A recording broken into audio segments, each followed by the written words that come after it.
morning, everyone. Good morning.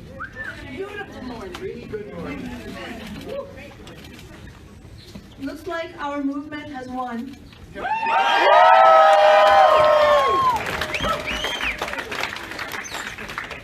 And defended our socialist city council seat for working people against the richest man in the world.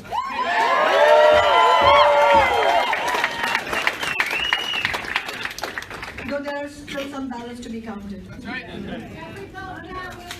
Every vote counts. The election results are a repudiation of the billionaire class, That's right. of corporate real estate and of the establishment, That's right. and a repudiation of corporate media like the Seattle Times editorial board, which used a lot of ink to spread lies, distortion, and misinformation. And not just this year, though the attacks were ramped up this year, but for 6 years, relentless attacks on our socialist council office. And working people in our city have stood up and said, Seattle is not for sale. Working people, people of color, young people, came out in huge numbers to vote by overwhelming majorities for our socialist politics and against this attempted hostile corporate takeover. What made this election close was the assault by the corporate elite, corporate media, unprecedented PAC money, political establishment, all of that. What also made it close was a section of people who have been misled by right-wing ideas, who are correctly angry about homelessness and the massive crisis in our city, but are blaming the wrong people for it.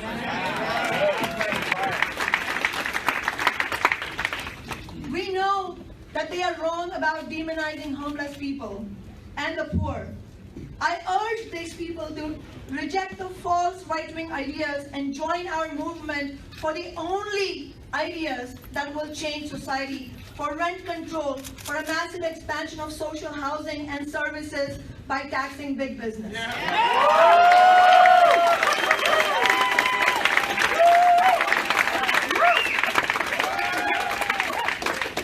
This was a polarized election by the corporate elite in this highly unequal district, like the rest of our city, many of whom live along the waterfront, voted in big numbers against socialist politics.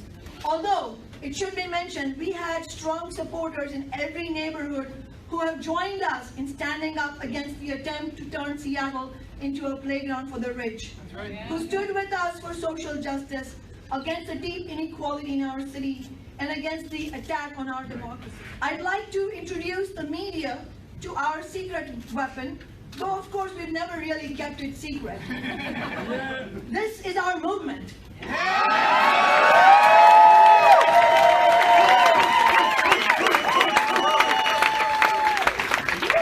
people we have here are a small fraction of the people who fought with us. They are workers, unionized and non-unionized, retirees, labor unions, small business owners, people of faith, tech workers, students, and socialists who all made this possible.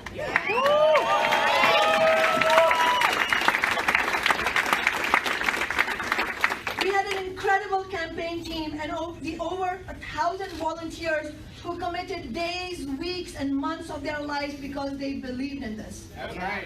They are a part of the movement that have made all our victories possible. The $15 minimum wage, landmark renters' rights, Indigenous Peoples' Day, tens of millions of dollars for affordable housing and social services. None of this would have been possible, let alone our elections. None of this would have been possible without building stronger and stronger movements. And last, but in no way least, none of this would have been possible without my organization, Socialist Alternative. That's right.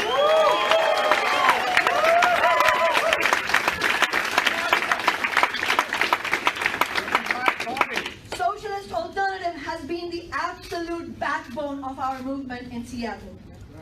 And it is not mainly about numbers or organizing, it is the power of socialist ideas, Marxist ideas, the power of our analysis, strategies, our understanding of class struggle, the historical memory and lessons we bring of the past victories and defeats of our class, the working class.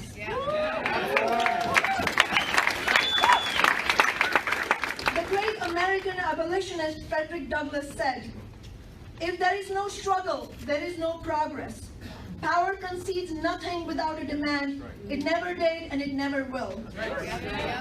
His contemporary, Karl Marx, the founder of scientific socialism along with Friedrich Engels, made the same point based on his analysis of capitalism and class society. He said, "The history of all hitherto existing society is the history of class struggles."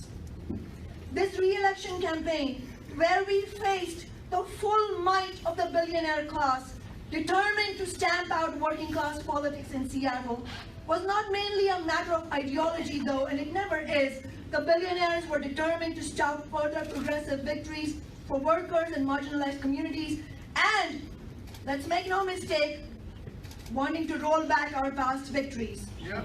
We defeated them because of our movement of building approach, because we got organized and fought back.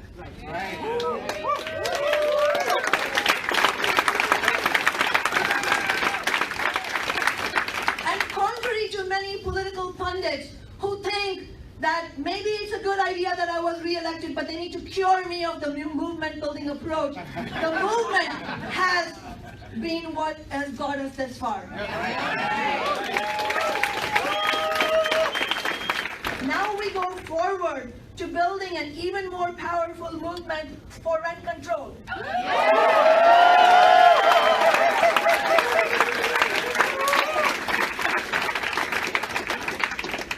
For a Green New Deal.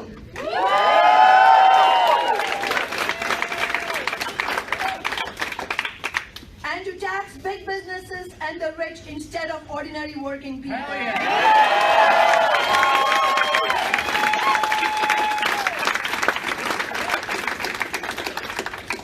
Working people, retirees, middle-class homeowners, and small businesses have been taxed too much. I welcome the new progressives who have been elected to City Council, and I'm excited to join this new council to push for historic gains for working people.